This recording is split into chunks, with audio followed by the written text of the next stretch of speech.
Welcome back to our emotional elasticity course. Today we're going to cover the right way of thinking. And in order to understand the right way of thinking, we first have to address the wrong way of thinking. How do we think the wrong way? Well, we doubt ourselves. The first thing we need to do is deal with doubt. And we can see doubt creeping in our lives. We start to question ourselves. Am I good enough? Does my opinion matter? Can one person make a difference? And we're constantly bombarded with images letting us know that we're not good enough, that we're not important, that we can't make a difference. Because if we see that enough, we start to believe it. And if we believe it, then we won't make a difference. It's what's in your mind. If you say, listen, I am nobody, I'm not important, I can't make a difference, well, then obviously you won't be able to make a difference.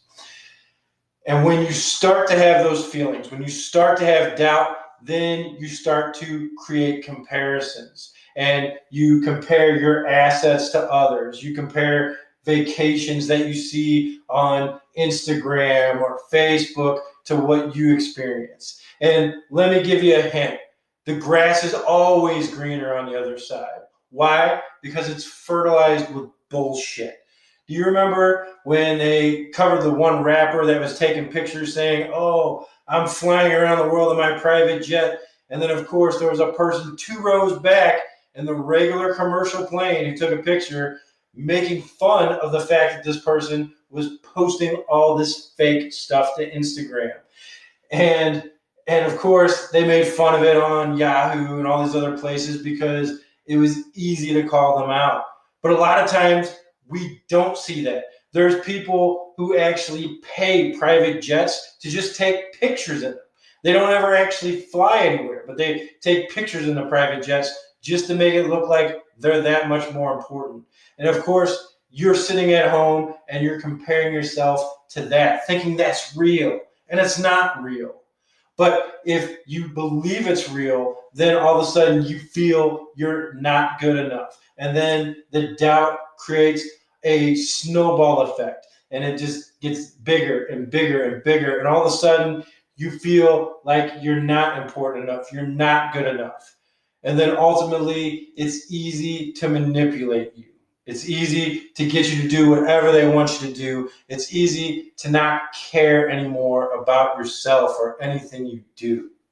And we need to address those things. We need to understand when we start doing that. Let's take a look at some of the common phrases or thought patterns we start to develop when we get into that mode. Let's take a look at the first one here. The first pattern we fall into is the all or nothing. I always say the wrong thing. I always come up short. I always finish last.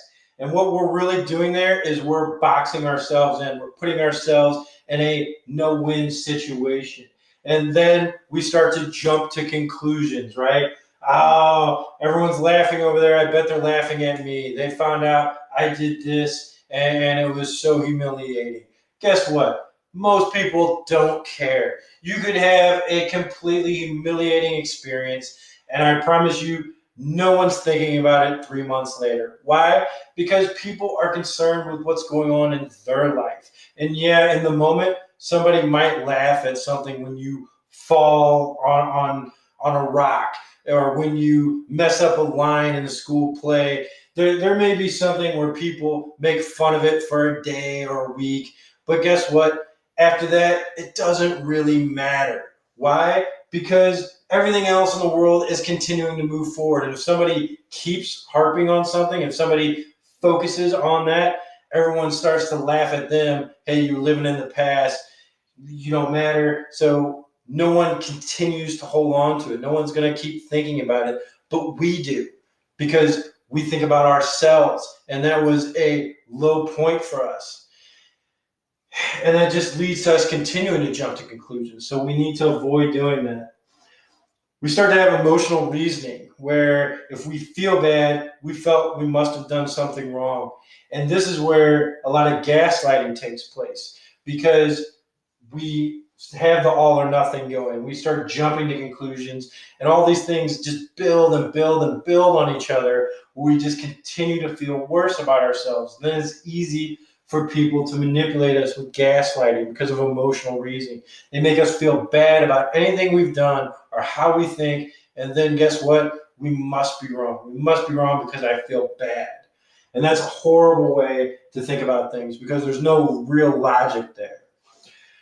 We start to have negative filters. We start to feel that everything went wrong, right? Everything went wrong today. Nothing went right.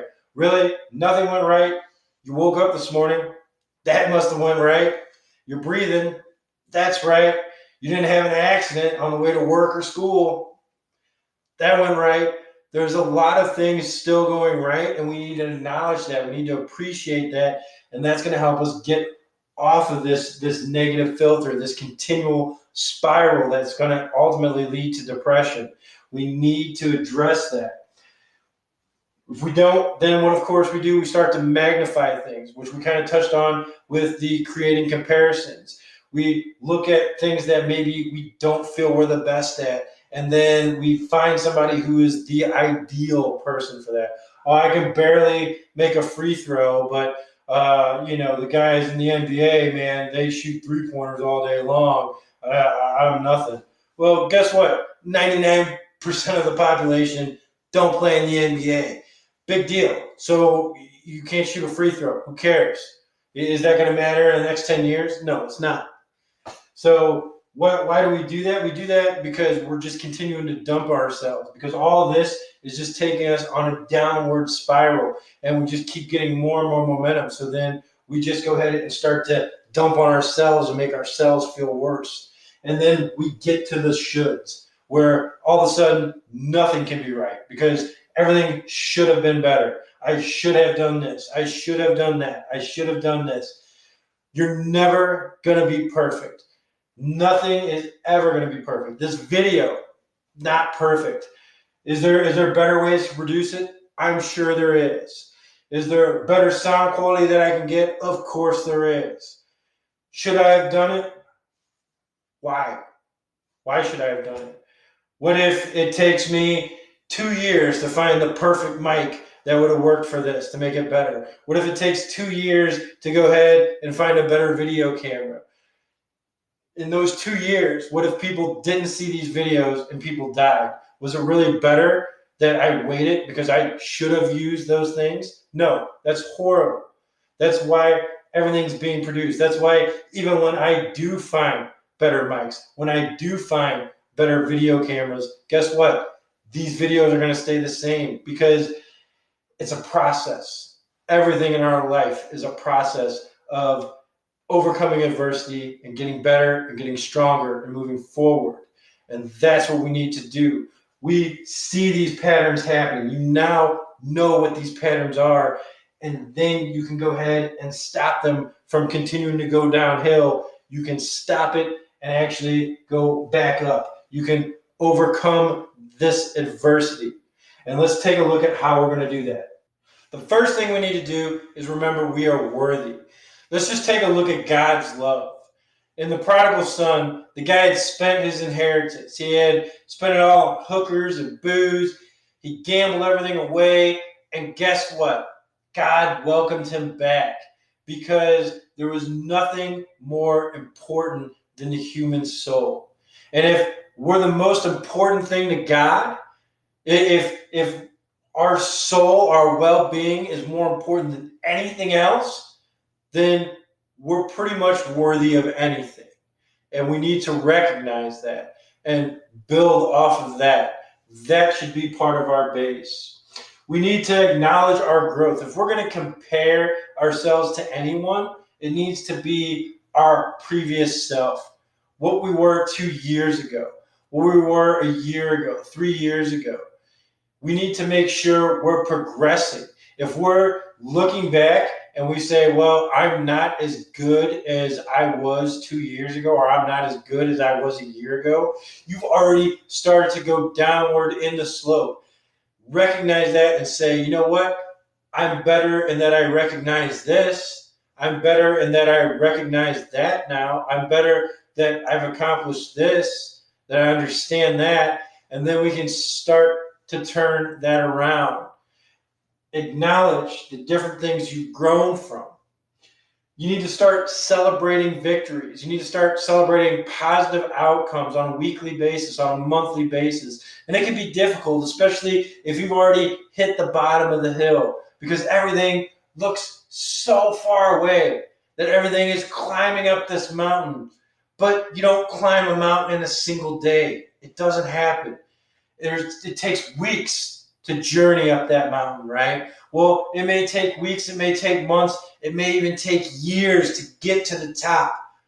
But if you think the right way, if you focus on the positives of the victories you're having on a daily basis, a weekly basis, if you see the growth, if you're looking down when you're looking backwards instead of looking up, you see the things that are going right and you feel better about yourself. You realize how important you are.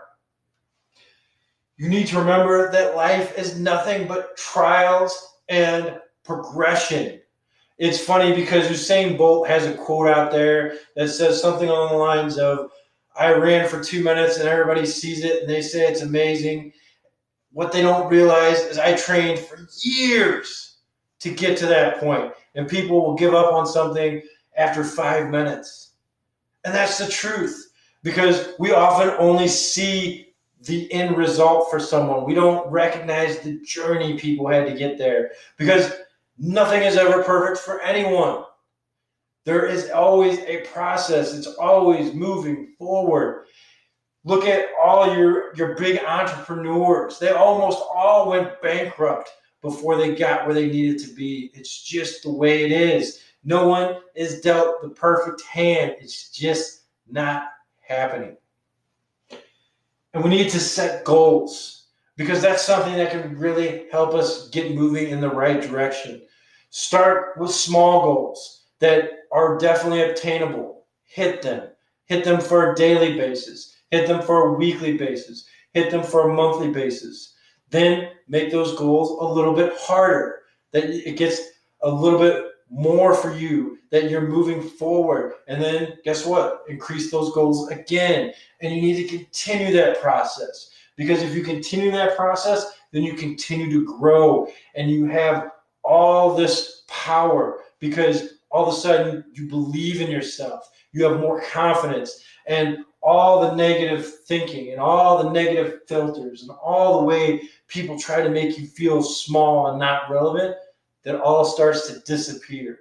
It starts to be just a trickle of water going through the rocks instead of a river pushing you downstream, because you're stronger than that. But if you feel like a bug, like a little water bug, and guess what? That little stream is still going to push you down. But when you start to recognize your true value, who you are, what you're worth, guess what? That stream doesn't matter. Recognize some victories this week. Celebrate some of the positive things that happen. Come back next week and we'll keep moving forward.